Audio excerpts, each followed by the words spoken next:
Halo, assalamualaikum warahmatullahi wabarakatuh. Di sini saya yang bernama Ayu Lestari ingin menjelaskan satu persatu materi yang akan saya sampaikan. Yang pertama itu ada materi tentang pengantar pemrograman berorientasi objek. Nah, yang kedua itu ada object oriented. Terus yang ketiga ada kelas diagram. Yang keempat itu ada variabel, tipe data dan operator di Java. Terus selanjutnya ada control flow, ada package, ada advanced class, dan ada variabel method, ada string dan GUI, dan yang terakhir itu ada GUI swing. Langsung saja saya akan jelaskan satu persatu. Dari pertama yaitu tentang pengantar pemrograman berorientasi objek. Nah, pengantar pemrograman terstruktur adalah cara membuat program dengan langkah-langkah yang berurutan. Namun, ketika program semakin besar dan kompleks, cara ini menjadi sulit digunakan. Oleh karena itu, muncul konsep OOP. OOP itu adalah cara membuat program dengan berfokus pada objek. Nah, perbedaan struktur dan OOP itu kalau struktur fokus pada urutan langkah atau algoritma. Sedangkan OOP fokus pada objek yang dapat menyimpan data. Selanjutnya itu ada keunggulan OOP. Keunggulannya itu ada 3. Yang pertama maintenance, terus mudah dikembangkan. Yang ketiga program lebih mudah dan terstruktur. Nah, seperti yang saya bilang tadi, OOP adalah paradigma yang membangun sistem berdasarkan kumpulan objek. Setiap objek memiliki data atau atribut dan fungsi metode. Nah, objek-objek tersebut saling bekerja sama untuk menyelesaikan satu persatu pekerjaannya. Contoh objek itu ada 2, misalnya mobil dan singa. Kalau mobil itu objeknya di warna, transmisi, merek, atau atribut, terus berjalan, mengerem, berbelok. Dan kalau singa itu pada warna bulu, terus cara singa itu bersuara kayak seperti mengaum. Nah, selanjutnya saya akan menjelaskan materi yang kedua tentang object oriented. Pada pertemuan ini kita mempelajari lebih dalam tentang konsep object oriented. Materi ini sangat penting karena menjadi dasar dalam membuat program menggunakan bahasa Java. Nah, tujuan dari object oriented ini mengidentifikasi real world object, terus memahami konsep software, terus memahami konsep kelas, dan memahami mengimplementasikan kelas, dan lain-lain. Nah, subtopiknya itu ada 3. Yang pertama ada objek, ada kelas, dan ada kelas diagram. Objek itu adalah sesuatu yang memiliki identitas atau atribut dan metode atau fungsi. Kayak misalnya itu mahasiswa. Mahasiswa mempunyai atribut seperti nama, NIM, dan jurusan. Nah, metodenya itu belajar atau mengerjakan tugas. Contoh selain mahasiswa yaitu misalnya mobil. Nah, mobil itu kan memiliki atribut. Atributnya salah satunya kayak seperti tadi, ada warna, merek, tahun. Terus metodenya itu berjalan dan mengerem. Nah, kalau kelas itu adalah cetak biru untuk membuat objek. Sebelum kita membuat objek, kita harus membuat kelas terlebih dahulu.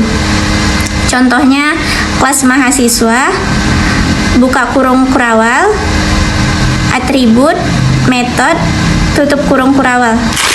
Nah, di kelas diagram ini adalah diagram yang menggambarkan struktur sistem dari segi pendefinisian kelas-kelas yang akan dibuat untuk membangun sistem.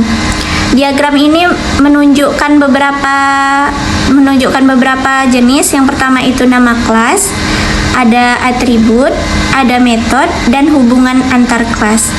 Nah, contoh sederhana dari kelas diagram ini misalnya mahasiswa dan kelas tadi yang sebelumnya saya udah jelaskan. Dan selanjutnya kita akan masuk ke materi yang ketiga, itu yang berjudul tentang variabel, tipe data, dan operator di Java.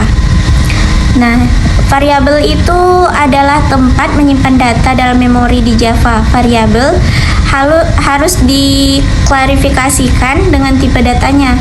Nah, sinteks dari variabel ini, tipe data, pertama itu kita masukkan tipe data, terus nama variabel, baru sama dengan, baru di akhirnya itu nilai, titik, dan koma.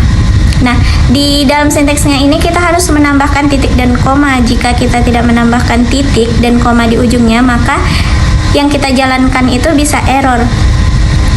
Nah, kayak misalnya contoh nih, kita masukkan in, umur. Nah, sama dengan 25 ditambah di ujungnya itu titik dan koma. Terus string nama. Di string namanya itu kita juga tidak boleh lupa menambahkan tanda petik di awal dan setelah nama, kayak misalnya tanda petik Budi, terus tanda petik di belakang, baru titik dan koma. Nah, kalau boolean aktifnya itu kayak misalnya true sama dengan dulu, baru buat true, baru titik dan koma. Nah, di setiap yang saya jelaskan tadi di contoh-contohnya itu kan di ujungnya kita menambahkan titik dan koma. Nah, setiap apa yang kita buat, kalimat atau kata gitu, harus ditambahkan titik dan koma agar apa yang kita jalankan itu tidak error. Nah, aturan pernamaan variabel itu ada 3 aturan ya. Yang pertama itu huruf kecil di awal, kayak misalnya camel class. Nah, itu huruf kecil di awal. Terus tidak boleh diawali angka, itu harus huruf, tidak diboleh menambahkan angka. Tidak boleh menggunakan keyword Java kayak in, class, nah dan lain-lain. Nah, di situ kan juga tertera ada tipe data. Tipe datanya itu primitif kayak nilai langsung. Ada byte, short, int, terus ada long, float, double, char, sama boolean. Nah, terus di sini juga ada contohnya kayak byte. Byte itu nilai. Kita menambahkan nilai sama dengan 100, misalnya kita buat 100, nilai 100 titik koma. Nah, terus kita akan menambahkan umur nih di sini di bagian ininya. Nah, in umur sama dengan 25 titik dan koma. Double P-nya juga di sini kita harus menambahkan titik dan koma kayak 3,1415925. Nah, di ujungnya kita juga harus menambahkan titik dan koma. Kayak char-guard, di situ kita harus menambahkan tanda koma di atas, bukan tanda petik, tanda koma di atas. Baru di akhirnya itu kita menambahkan titik dan koma. Nah, kalau boolean-nya itu kayak yang tadi kita menambahkan true, baru titik dan koma. Nah, selanjutnya kita masuk ke materi yang ketiga, itu operator. Di sini ada non-primitive referensi object. Nah, dia terdiri dari 3. Yang pertama string, array, sama class, interface, dan lain-lain. Nah, di sini juga terdapat operator, aritmatika, perbandingan, logika. Contohnya in A sama dengan 10, B sama dengan 5 titik koma. Di bagian in-nya aja itu kita buat A tambah B titik koma, garis miring lagi, baru 15. Nah, hasilnya itu A itu tanda kecil, buka kurung kecil, itu B, baru titik koma, garis miring lagi, baru true. Nah, Nah, kita lanjut ke materi yang keempat, itu ada control flow. Nah, yang pertama itu percabangan. If, jika kondisi benar maka jalankan perintah. Kalau if else, jika benar jalankan perintah if, jika salah jalankan else. Nah, switch-nya itu banyak pilihan berdasarkan nilai. Yang kedua itu ada perulangan. Ada will, do will, sama for. Kalau will itu selama kondisi benar, dan kalau do will itu untuk minimal dijalankan 1 kali. Kalau for itu perulangan dengan jumlah tertentu.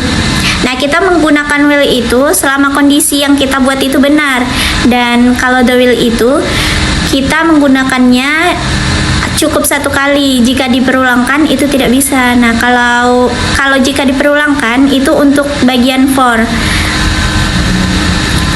Nah, di sini juga ada kontrol lain.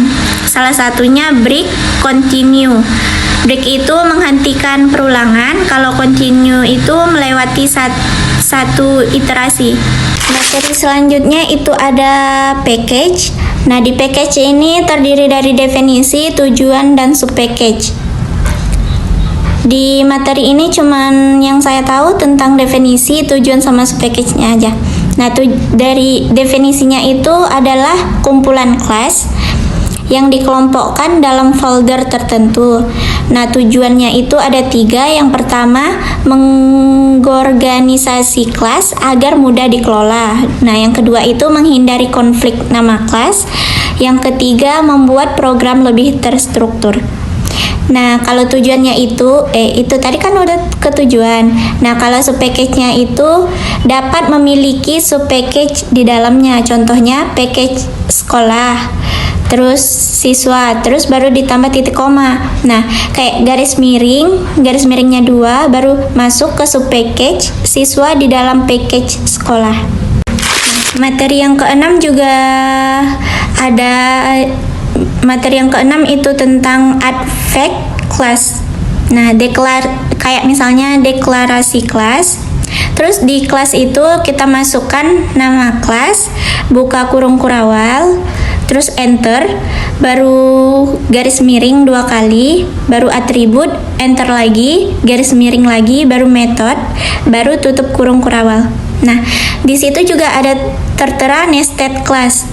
Kelas di dalam kelas lain. Nah, maksudnya itu nested class, kita membuat kelas terus nested class di dalam kelas lain. Nah, kayak di sini juga ada tentang access modifier.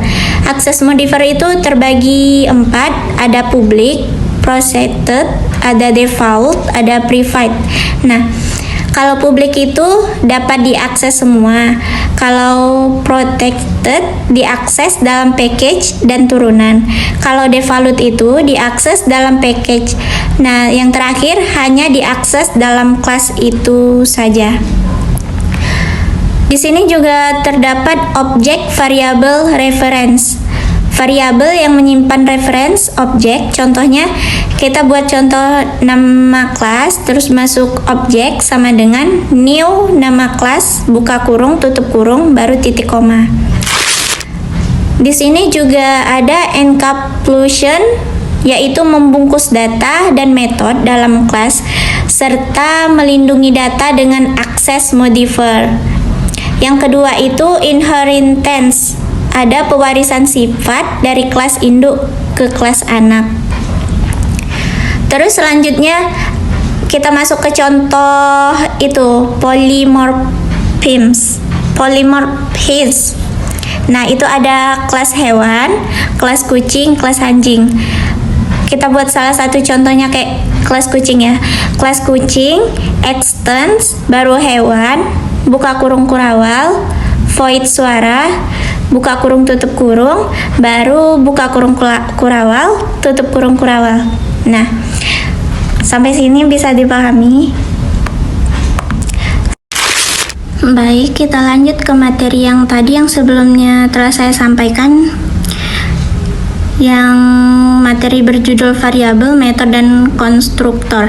Nah, variabel itu adalah tempat menyimpan data dalam sebuah objek.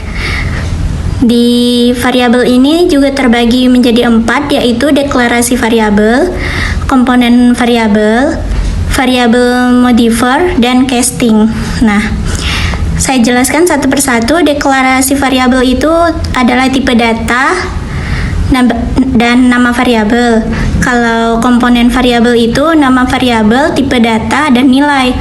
Nah, variabel modifier itu ada public, private, protected, dan default. Sedangkan casting itu mengubah tipe data. Nah, di sini juga ada method. Method adalah blok kode yang menjalankan suatu tugas yang terdiri dari 6. Ada deklarasi method, komponen method, return, parameter, method modifier, dan method overloading. Nah, saya akan jelaskan tentang deklarasi method. Deklarasi method itu return tipe, nama metode. Kalau komponennya itu nama, return, dan tipe. Return tipe itu tipe data yang dikembalikan metode, dan seterusnya seperti itu ya. Dan di sini juga ada konstruktor. Konstruktor itu adalah metode khusus yang dipanggil otomatis, bisa dilihat di sini. Nah, di sini juga ada 3, tidak memiliki return tipe, terus namanya sama dengan nama kelas, digunakan untuk inisialisasi nilai awal objek. Masuk ke materi selanjutnya, itu tentang string. Nah, penjelasan string itu adalah tipe data untuk menyimpan kumpulan karakter. String merupakan kelas, bukan tipe data primitif. Ketika variabel bertipe string, kompiler Java membuat objek string secara otomatis. String vs char. Di situ ada char dan ada string. Char itu menyimpan satu karakter, string itu menyimpan banyak karakter. Nah, di sini juga ada deklarasi string, ada string nama, string pesan, dan yang terakhir dapat dideklarasikan tanpa nilai terlebih dahulu. Nah, selanjutnya ada inisialisasi string, ada string nama dan string alamat. Yang kelima itu menampilkan string, ada system out, kayak misalnya kita menambahkan halo, terus ada system out, kita menambahkan nama. Nah, metode string ada beberapa contoh. Yang pertama menghitung panjang string, yang kedua mengambil karakter, ketiga mengambil sebagian string, dan lain-lain. Terus selanjutnya saya akan menjelaskan tentang contraction string. Di contraction string ini ada beberapa, yang pertama itu menggunakan operator. Kayak contohnya kita menambahkan string sama dengan tanda petik. Kayak yang tadi saya bilang, kita bisa menambahkan kata hello di bagian stringnya, itu kita menambahkan kata hello. Pertama, tidak lupa tambahkan tanda petik dulu, baru hello, plus, baru tambah petik dunia. Nah, di sini juga kita bisa menggunakan metode cancel. Contohnya itu string, baru kita masukkan hello, cancel, baru dunia. Nah, selanjutnya saya akan menjelaskan materi tentang GUI AWT. GUI AWT itu adalah antarmuka grafis yang memungkinkan pengguna berinteraksi dengan program melalui komponen visual.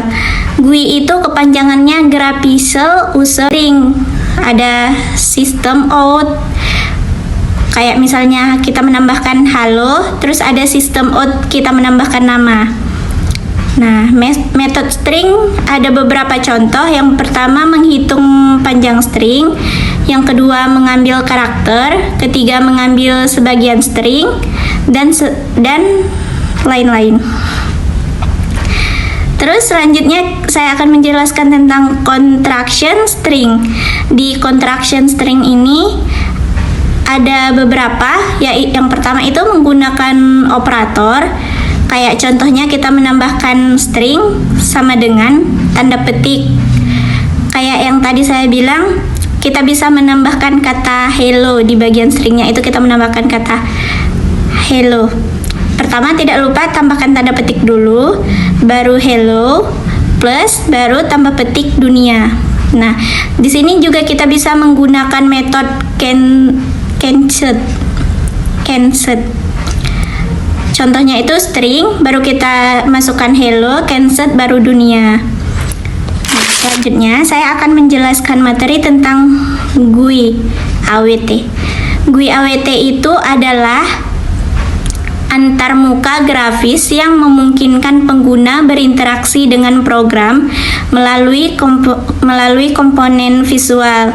GUI itu kepanjangannya Graphical User Interface. Nah, kalau AWT itu Abstract Window Toolkit. AWT itu terbagi beberapa. Yang pertama merupakan library GUI, terus paket utama, ada komponen AWT, ada tampilan, terus dapat di setiap sistem. Nah, di sini saya akan menjelaskan komponen dan fungsi dari AWT. Komponennya itu ada from, button, label, text area, dan lain-lain. Nah, kalau fungsinya itu ada jendela utama, terus tombol, menampilkan teks, input satu baris, input banyak baris, terus pilihan centang, terus pilihan drop down. Nah, kalau kelebihan dan keuntungan AWT itu ringan dan sederhana digunakan, tampilannya kurang menarik, terus bergantung pada sistem operasi. Kalau event handling AWT-nya itu ada menggunakan listener, kayak contohnya button, add actional listener, buka kurung dan tutup kurung, baru ditambahkan dengan titik dan koma. Nah, selanjutnya saya akan menjelaskan materi tentang GUI Swing. GUI Swing itu adalah pengembangan dari AWT yang dibuat oleh Microsystem. Swing itu berada pada paket Java Swing. Nah, komponennya itu juga ada frame, button, label, text flat, dan lain-lain. Dan fungsinya juga sama seperti AWT yang sebelumnya saya jelaskan. Nah, perbedaan AWT dan Swing itu pada komponen dan tampilannya, terus lebih sedikit komponen dan paket Java-nya. Kalau Swing itu komponen leak. Nah, kalau tampilannya itu sama dan lebih banyak, terus lengkap, beda dengan AWT. Nah, kelebihan Swing itu tampilannya menarik dan konsisten, terus komponennya lebih lengkap, terus lebih fleksibel dan cocok untuk aplikasi yang desktop. Nah, sekian penjelasan dari saya. Jika ada kekurangan atau kesalahan, saya minta maaf. Saya tutup. Assalamualaikum warahmatullahi wabarakatuh.